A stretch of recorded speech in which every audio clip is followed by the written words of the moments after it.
Before the season even kicks off, soccer fans are already making predictions. Who wins the league? Who qualifies for Europe? And who's lifting the trophy at season's end? On Kalshi, America's #1 prediction market platform, you're trading against peers in a live market, meaning there's no house. And as the probability changes, you can buy in and out of your position. For a limited time, download the Kalshi app and use code CUP26 to get $10 when you trade 10. KALSHI, Kalshi. Trade the beautiful game. 18 plus only. Restrictions and eligibility requirements apply. Event contract trading involves risk and may not be suitable for all investors. Prices, values, and available markets may differ from those mentioned. For more information, see kalshi.com/regulatory. Sports Social Podcast Network, the biggest voices in sports. Let's take a look at some of the lineup. Last word on Spurs. This rebuild is how you build a top team. Tennis Unfiltered. We've got to stop this fixation with we need Sinner and Alcaraz for everything. The Blue Room. I can't speak highly enough of Hayden Hackney. I think several Premier League clubs will be left looking back and thinking they should have been the club to sign him. All on Europe's biggest sport podcast network. Find your next favourite sport podcast. Search Sports Social Podcast Network and listen wherever you get your podcasts. Sports Social Podcast Network. Verified comparison at content.sport-social.co.uk/comparison.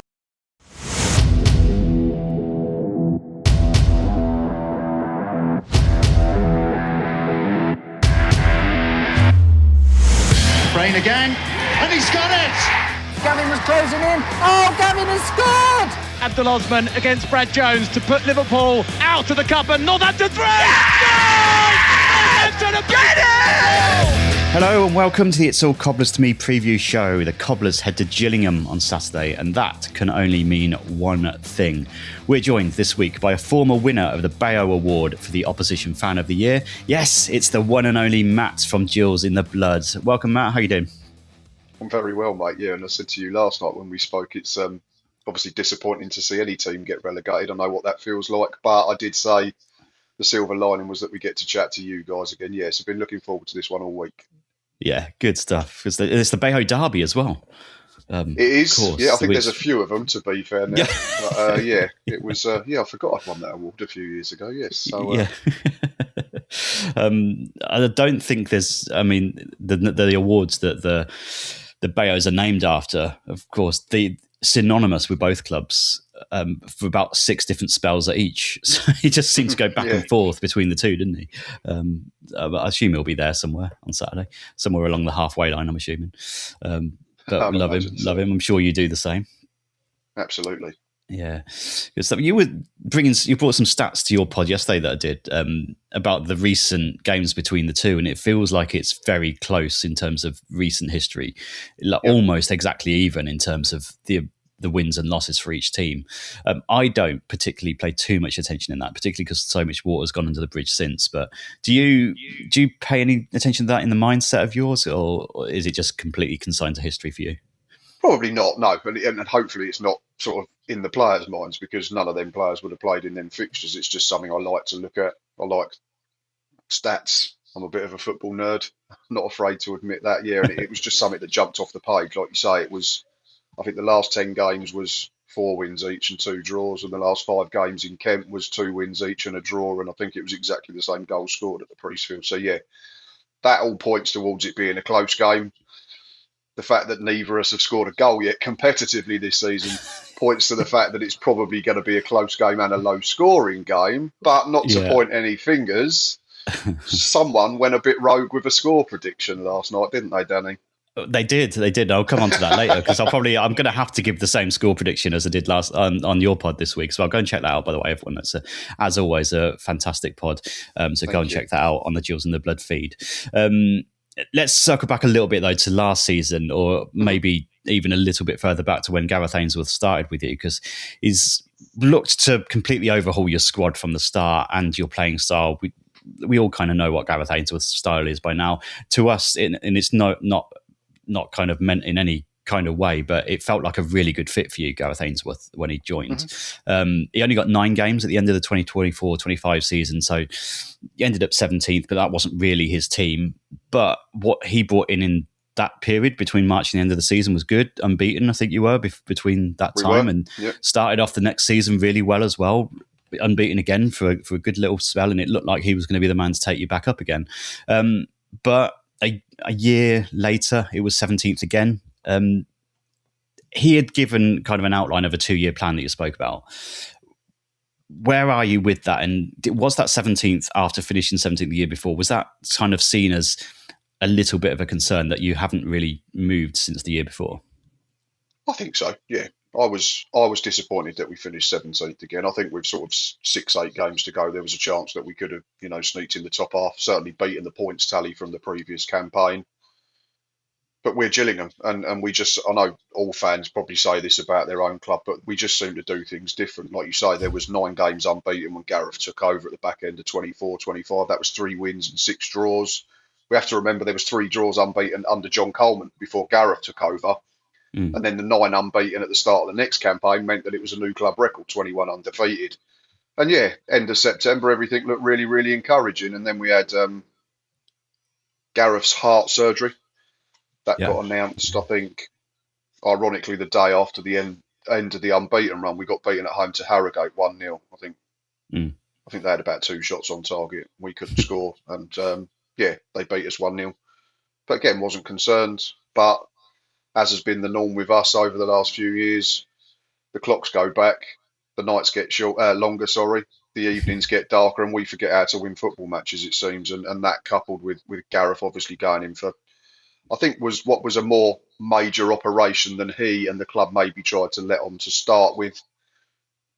It was a contributing factor to derailing our season. I don't think we ever recovered. I'm not sitting here saying that's the sole reason, because Gareth had 30 games after he came back and we weren't good enough over all of them games generally. But yeah, it did seem that there was a lot of extenuating circumstances. We talked about injuries on my preview show, but again, that's part and parcel of the game. Every club gets them, so I'm not going to sit here and use that as an excuse. There's a couple that have been really sort of unfortunate this season. But yeah, to go back to your original question, I think 17th probably was disappointing given how well he'd done when he first came in. It puts a lot of pressure on the second year of the 2-year plan, certainly, regardless of how you read that. You can read that as the second year has to be a promotion push. You can read that as we've got to be better than 17th. But I wouldn't want us to be sitting here in May and going, we finished 16th and 15th and going, well, that's progress. We've gone 2 places, because I don't think that would be tangible progress at all. So I've said this season we have to be top half. Top half for me would be proper progress. Top 10 would be a good season. Anything else, we're talking icing and cherries on tops of cakes and stuff, that type of thing. Yeah, it just feels so competitive, doesn't it? I think I've said it on all the preview shows so far this season, but it feels so competitive in that middle patch of League Two, and even the teams that people expect to do well have not started well, and it feels very unpredictable, which is good. Probably helps. I think the key that there's only 2 teams that have won both games so far shows you just how difficult this league's going to be this season. For everybody. Definitely. And one thing that you have and need to sort out, and that you had a lot of draws in that run, the first half of last season, but looking through your results, there was a lot of hammerings as well, which is probably more concerning than anything. Like 5-1 to MK, 5-0 at Cambridge. There was a 6-2 at Barnet. Has that kind of contributed at all, do you think, to how Ainsworth has set up this season, in the fact that you are playing relatively tight, you've created chances, but very similar to us, you haven't been able to score yet? But is that a mindset, do you think, from him to just get rid of those hammerings first and foremost, go back to basics almost, and go back to what he knows and he believes in? It could be, but there could be a much simpler answer, and that was the fact that we didn't have any fullbacks during pre-season. Not one recognised senior fullback, because Max Clark got released at the end of last season. And then middle of July, we mutually agreed to terminate Ramo Hutton's contract. He went to Chesterfield. So we didn't have a fullback in the building for the friendly. So we had to go with a back 3. We then signed Conor McManus, young Irish lad from Brentford, for a fee. Seen bits of him. He came on in the Carabao Cup. We were 3-0 down. It's difficult to gauge, but he was good for 25 minutes against Fleetwood. Helped to see that game out the weekend. Sam Tabarez lasted 20 minutes into his debut in a friendly at Ebbsfleet, a non-league side. Pulled hamstring. We've not seen him since, so that's 4 weeks ago. So I think it's probably been more out of necessity rather than because of last season. Barnet was absolutely horrendous. We were dreadful. the MK Dons and the Cambridge game came in the middle of a massive injury crisis. Like I'm talking sort of 11 first. We had more first teamers unavailable than available, but you still have to do the basics properly, and we didn't. But we were playing probably 3, 4, 5 academy kids because we just didn't have anybody else available.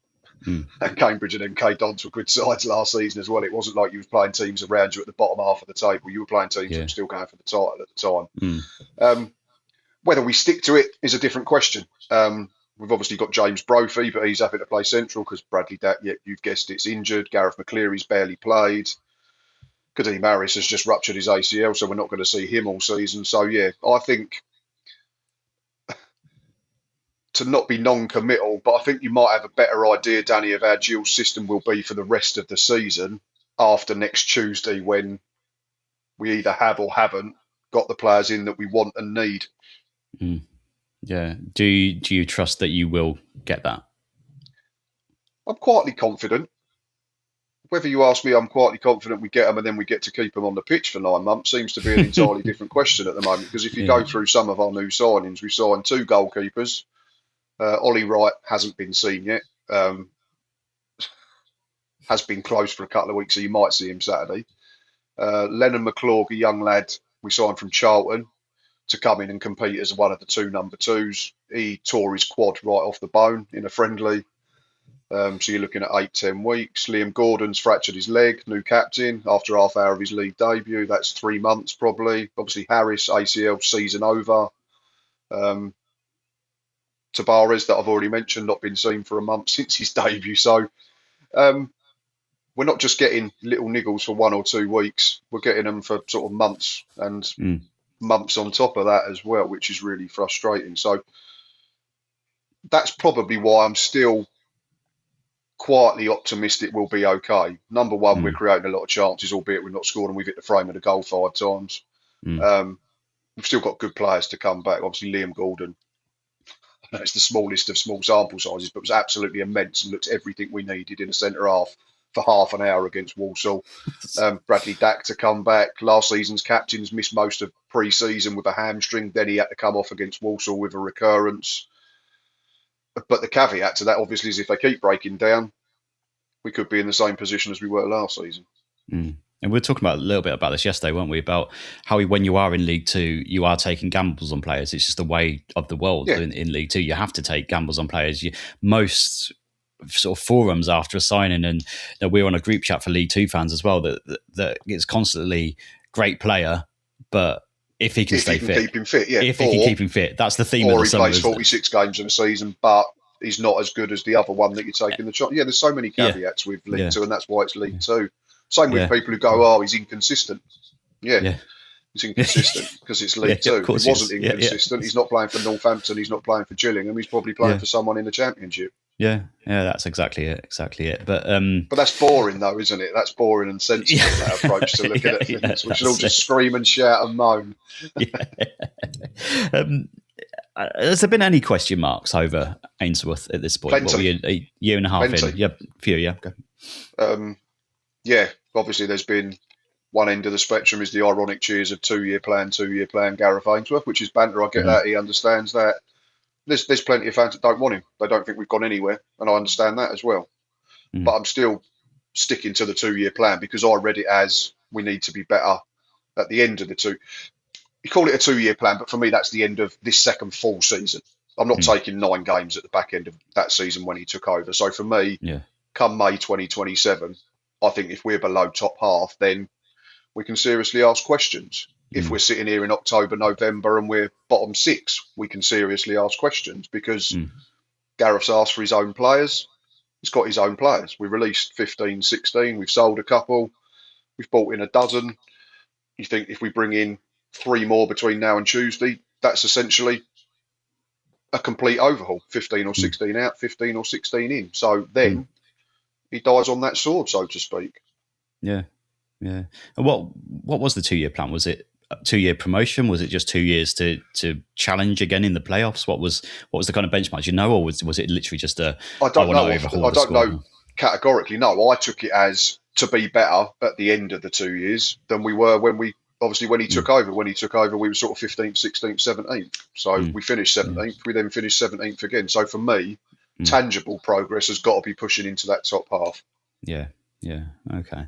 And it feels very much like a stick that he's been beat with as well. He probably, I don't know if he does, but he might regret setting that kind of thing up when he started. I know it's buoyant and you want to get your fans behind you, but it feels like it's becoming something that is going to be on his back for his time there now.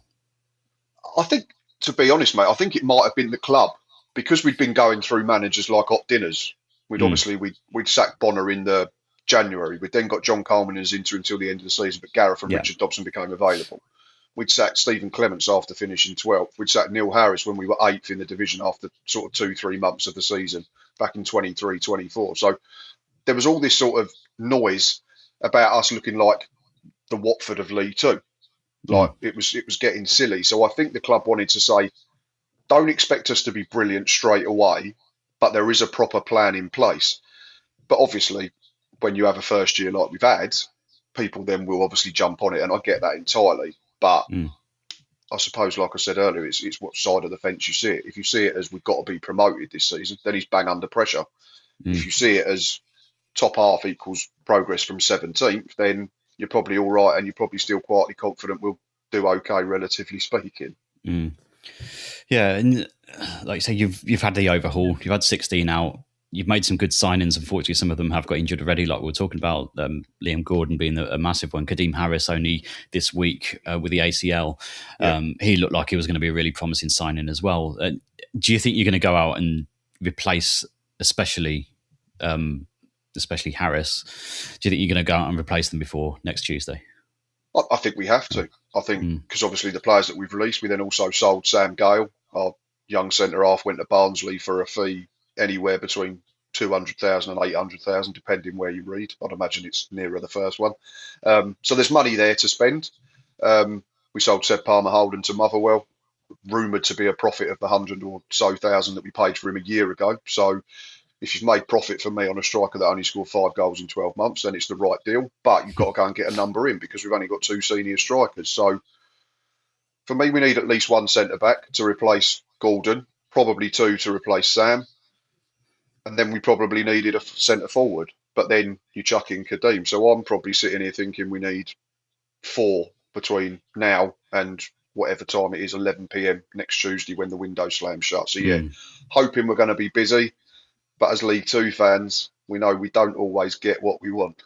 No, it's going to be mad next Tuesday, isn't it? Because there's games going on at the same time. Games as well, isn't it? It seems silly. Program of League Two games absolutely ridiculous. It's mad at the same time as transfer windows. You're going to get players being subbed off and walking out the tunnel, getting in a taxi and going somewhere, or you're going to get. Well, yeah, I'd imagine if you see a player pulled out in the warm up, you might think, hang about, he's off. That's not an injury, that's a move. It's a suspicious injury all of a sudden from out of nowhere. But no, madness. So is it Chesterfield you go to on Tuesday when that's all going on? Yeah, go Chesterfield. So home to you guys, and then back-to-back away ones, So Chesterfield and then Rochdale the follling Saturday, But obviously everything's quite far for us. You're one of our more local ones. But there's plenty. I think I said I saw a post from one of the League Two pages on social media that says only Exeter travel more miles than Gillingham this year. So, oh really? Okay. Looking forward to that. Early starts about. Obviously Fleetwood was a brutal one to ease us back in, so to speak. So, but yeah, you kind of get used to it because everywhere's far away from Gillingham, it seems. So it is what it is. Oh dear, good stuff. We're going to take a quick break then, and we'll be back to talk more about Gillingham and the Cobblers, what Saturday might look like after this quick break.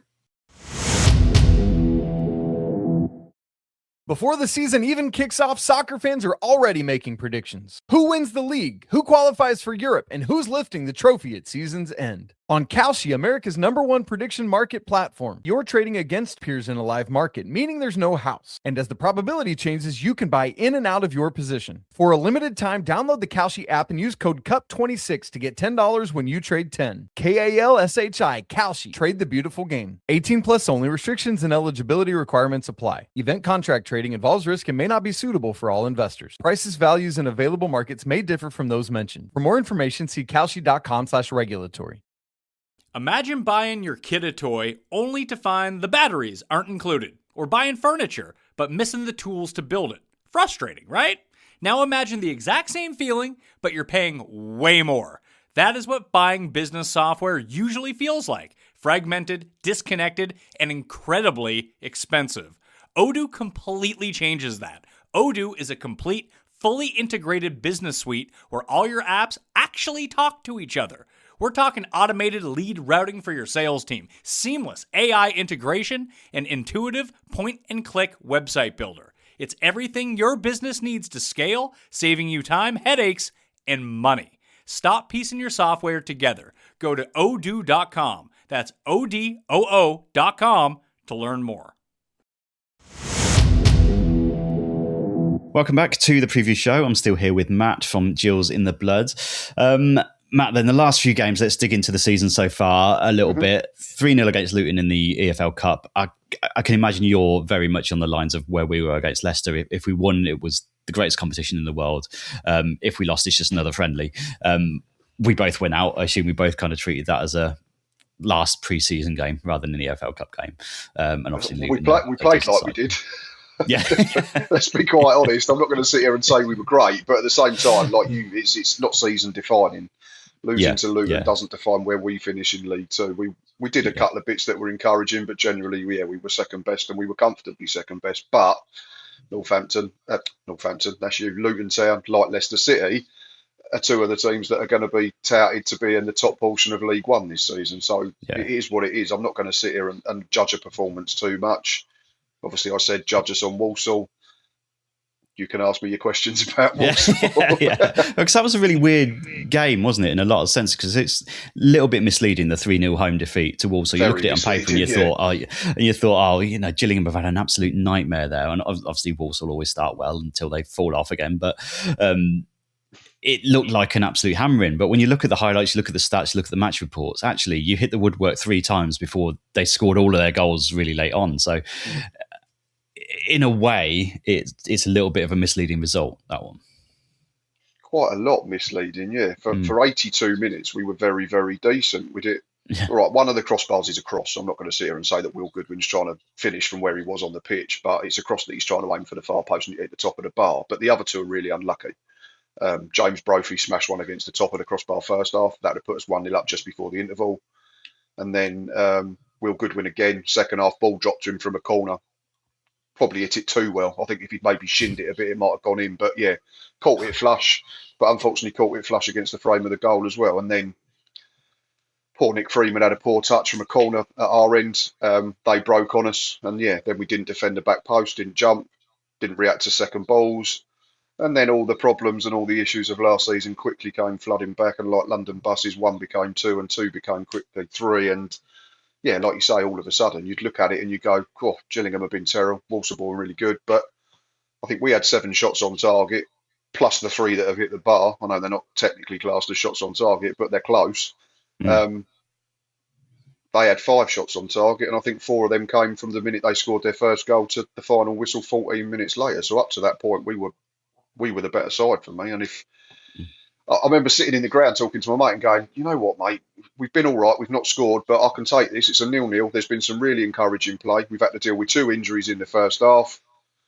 15 minutes later, anything that you've got in your head in terms of a match review show is like, well, how the hell am I going to unpack that now? Is there an issue with going behind now, do you think? Because those goals were conceded so quickly. I think so. Do you feel like that's an issue that goes back to last season still? I think in a way, but at the same time, there wasn't loads on the pitch that were scarred by that sort of issue from last season. But we could go back to the first season back in League Two when I think we scored 6 goals in 23 league games the first season we came down. And so you knew if you went 1-0 down then, you might as well just leave the ground. But yeah, something had to change. I was just disappointed that afternoon because you got Omar Beckles, who took the armband after Liam Gordon had gone off. He must know that we played fairly well, even when we went 1-0 down. So there should have been, for me, a big rallying of the troops and say, come on, we can still get something out of this.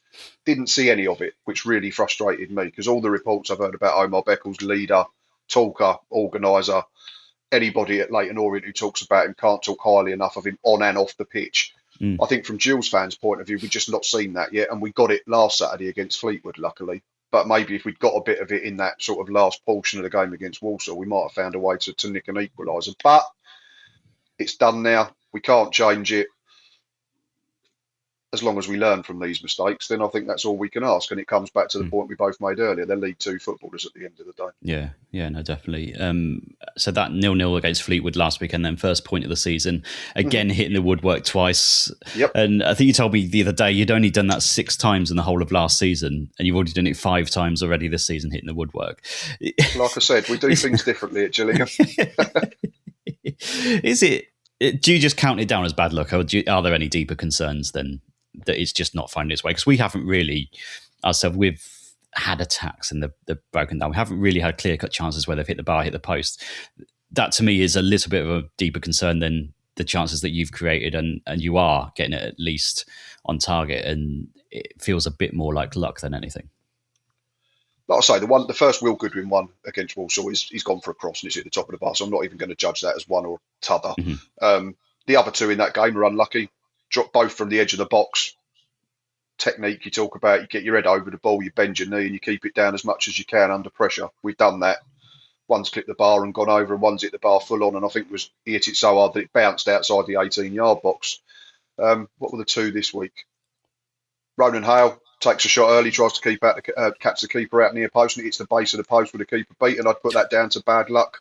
But I think the one late on was sort of a cross from the left that sort of going towards the far corner. I'm not sure whether Will Goodwin got a stud on it or not, but it just sort of bounced off the outside of the post. So I wouldn't say any of them have been clear-cut chances that you should be scoring, the ones that have hit the frame of the goal. And then the big one was Will Goodwin's second half against Walsall, where he's penalty spot and he's dragged it wide with his left foot when he probably could have had a touch. But again, it's second game of the season in terms of cup and league. His eyes might have lit up a bit in front of the Rainham and thought, cool, I'm going to get underway straight away. I'd be much more concerned, like you said, about lack of chance creation if our strikers weren't getting into these positions.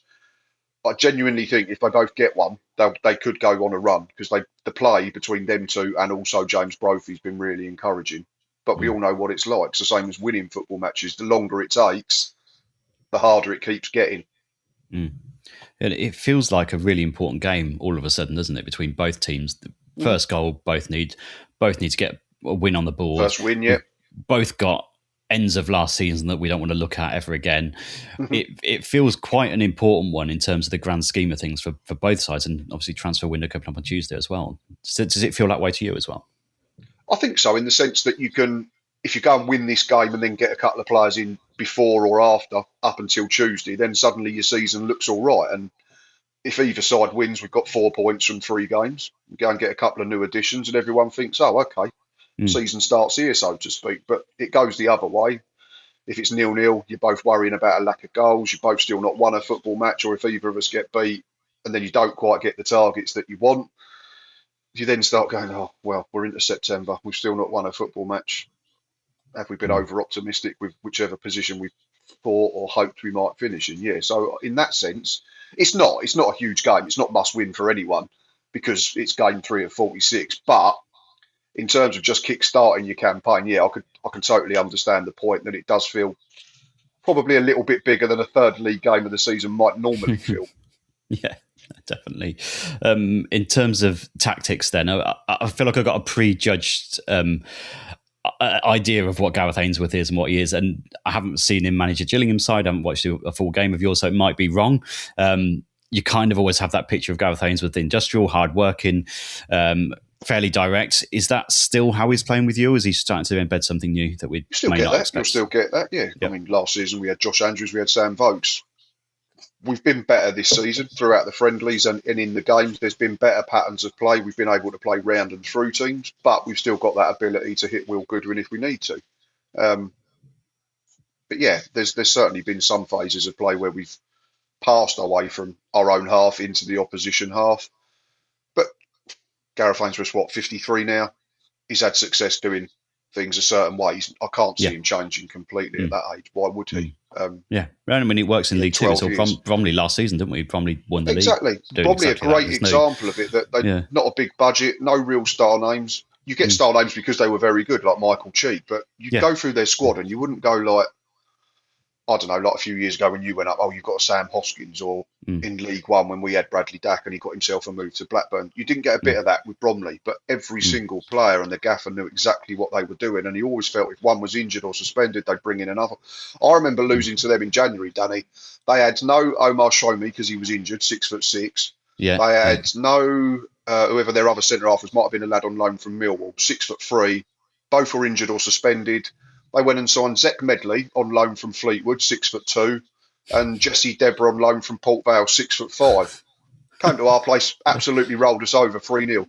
And the two centre halves look like they played for them forever. They just they've got a great way of playing, and whoever they bring in does exactly the same job, and they're very good at it. And I think they're a great sort of blueprint for success at this level. Yeah, no, definitely will be. So, in terms of your players, then, who's going to cause us the most problems on Saturday? Who's going to be out on the pitch? Because there's a few, obviously, that are injured. There's a long way before Saturday yet, mate. The front three that I've mentioned, if they play, Brophy, Hale and Goodwin, I think will be a threat. They've caused teams problems. Brophy was marshalled pretty well by Fleetwood last week, but still had his moments. The front two have been encouraging. If I had to pick one in another area, I'd go Zane Alvarez, youngster that we got from Brighton, got released by their under-21s last season. Looks like he's got no right to be playing the way he's playing the game in League Two at the moment. He's about 5'7", 5'8", stocky. Looks like he's been a senior pro for years, and he's played 3 senior games. He hadn't played a senior football match until I think he might have played a couple of EFL Trophy games. For Brighton's under-21s. But in terms of what I call proper football, made his debut against Luton. He's probably been our best player in the 2 league games in terms of over the 180 or 190 minutes. Yeah, he plays middle of the park, loads of energy, likes to tackle, works hard, decent enough with the ball. So yeah, looking forward to him having an absolute stinker now on Saturday afternoon. For a minute. If you're giving the Cobblers team talk, then what are you going to be saying? What would you be saying to our players to get the most out of beating you, to try and find this goal from somewhere? How do we do it against you? I think probably similar to what I'd be saying to the Gillingham players. If you can get the first goal, I think then you put yourself in a really encouraging position to go on and win the football match, because I know it's only 3 games or 4 games in your case, but neither team scored. So then all of a sudden you've got to concede twice to lose a football match. And we're sitting here talking about wanting to get our season up and running. So yeah, I don't think the teams will be too different from either perspective in either camp. I think there'd be similar things. Get at them, go and press high, get out the blocks quick. Obviously, the onus is on us. I get that because we're the home team. But yeah, I wouldn't fancy it if we go behind, because the atmosphere will switch as well. So that might be another key thing for you, is to keep the crowd relatively quiet. So if you can get through 15, 20 minutes and shut us up in the rain, then you're winning half the battle. But yeah, it's tricky because we're sitting here about performances over results at the moment, and we're looking for encouraging signs from play rather than goals that we have scored, because we haven't actually managed to do it yet. Yeah, it's going to be an interesting one, interesting tactical battle as well. Do you think if we get the first goal, what does that do to the Priestfield? I assume we are still in Priestfield, aren't we? It's not a sponsored stadium, is it, at the minute, or are we? I think it's sponsored by our main sponsor, MEMS, but it's still just Priestfield Stadium. So we've not got any weird and wacky names. I can't be doing with them. I always call it, if I put it on if you notice on my vlogs, it'll be Sixfields when we come to your place. It's Priestfield. Yeah. It was Highbury last week. It'll be a Crew. What is that? Is it like some northern cereal company? That's just horrific. It's Mornflake or something. No, it's Gresty Road. Sorry, I can't. Yeah, absolutely. So it'd just be Priestfield. Yeah. Like I say, if you get the first one, the atmosphere will change, and then you'll see how players react, because they didn't react well when we went behind at home to Walsall. So first goal, keep the crowd quiet. I think that'd be key for you. Yeah. But I'm confident this week. Don't ask me why. I just am. Yeah, which concerns me in itself. That's it. That's the life of a football fan, isn't it? You, as soon as you get a little bit confident about anything, you start questioning yourself. Why am I encouraged? Absolutely. Where's the misery gone? And then you don't want to put it out in the world either, do you? It's just it's terrible. It's mad. And then when you get the misery, when you go 1-0 down and lose, you moan about that as well. And you're like, what are you doing? What am I doing? And then they claim that you knew that was going to happen as well. Yeah, exactly. But you didn't, and then you regret not putting it out into the public as well. What a ride. Oh, great stuff. So Cobblers fans that will be travelling to the Priestfield, then best places to eat and drink outside the grounds for Cobblers fans? Northampton. Bit of takeaway. I'm joking. I'm genuinely not sure. I think there's a McDonald's in the high street because obviously I drive, so I don't come in by the town or the train station. Unfortunately, I don't drink, so I'm probably the worst person to ask. Unfortunately, I know they're trying to sort the food out in the ground. There is pies and pastries are generally decent, but other than that, it's not a brilliant selection. It's something I still think we need to work on. Cricketers, I'm not sure if that's home and away. There is a pub, I'm sure it is. It might be Fleur de Lis in town that might be an away pub. But like I say, unfortunately, I'm the worst person to ask because I don't drink. And I come in the other end. So I'm away from that, unfortunately. But no, I jest. For any Gillingham food or drink establishments, I was only messing around when I said that. I'm not sure how many are going to be listening to this, so it should be fine. Good stuff. We'll give score predictions then before we go. I'm going to stick to mine that I said on your pod. I don't feel confident in it, but it's just a funny way football works sometimes. When neither team has scored, it just becomes a chaotic game. So I've gone 3-3. I'm going to go all in. I went both teams to score, so I was sort of on the same trail, but not as crazy as yours. Well, again, I say crazy now. It might be that you're absolutely spot on and some sort of weird genius at 5 o'clock Saturday afternoon. But I'm going to back Gills to win, and I said 2-1 to Gillingham. Good stuff. Matt, as always, really appreciate you joining. Our listeners will be very glad to have you back, and probably one of the first ones that they look for as well. On the glad to be back, and I'm not just saying that. Really enjoyed it a few years ago, and it's been a shame that we've missed each other for a few seasons. Obviously, it's more disappointing for you in the nature that it's happened, but no, really pleased to be back on. So thank you very much. Yeah, awesome stuff. Where can we find you on social media? Before we go, I'm not difficult. Gills in the Blood TV, same thing. So obviously the YouTube channel. If you want to go over there and subscribe, that'd be great. Really appreciate that. TikTok, I'm still trying to. I don't really know how to use it. I'm too old, but the kids look at it, so I thought I'll try. Got an Instagram account as well. Facebook, but that's obviously that's invite only or members only. That's generally just Gills fans. So the main ones are Twitter, YouTube, Instagram, and TikTok. Sporadically. Brilliant stuff. Appreciate you coming on, Matt, and we'll speak to you again later in the season, I'm sure. Absolutely. And hopefully one or both of us might have scored a goal by then, so who knows? Fingers crossed. Fingers crossed.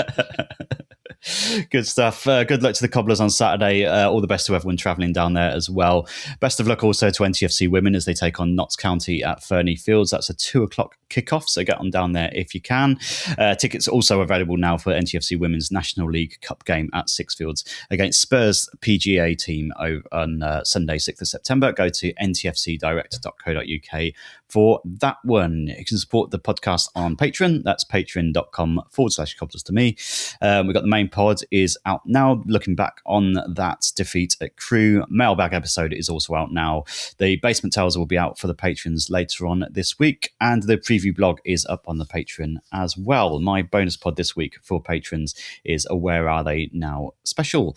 Other than that, we'll be back next week with all of our reaction to the weekend action, and we'll see you very soon. Way! There's the cup. There's the pictures you'll see on tomorrow's back pages. The Cobblers are going through into Division 1. Bring them on because we deserve it. Thumbtack presents Tile Trouble. Every single time I use my sink, I make eye contact with the uneven grout on my kitchen backsplash. The crooked corners eye me, and I'm haunted by more tiling questions than I thought possible. What kind of pro can fix a backsplash? Can I replace one cracked tile, or should I replace them all? What if I just use Thumbtack? I can hire top-rated pros, read reviews, and compare prices with a tap, all on the app. Thumbtack knows homes.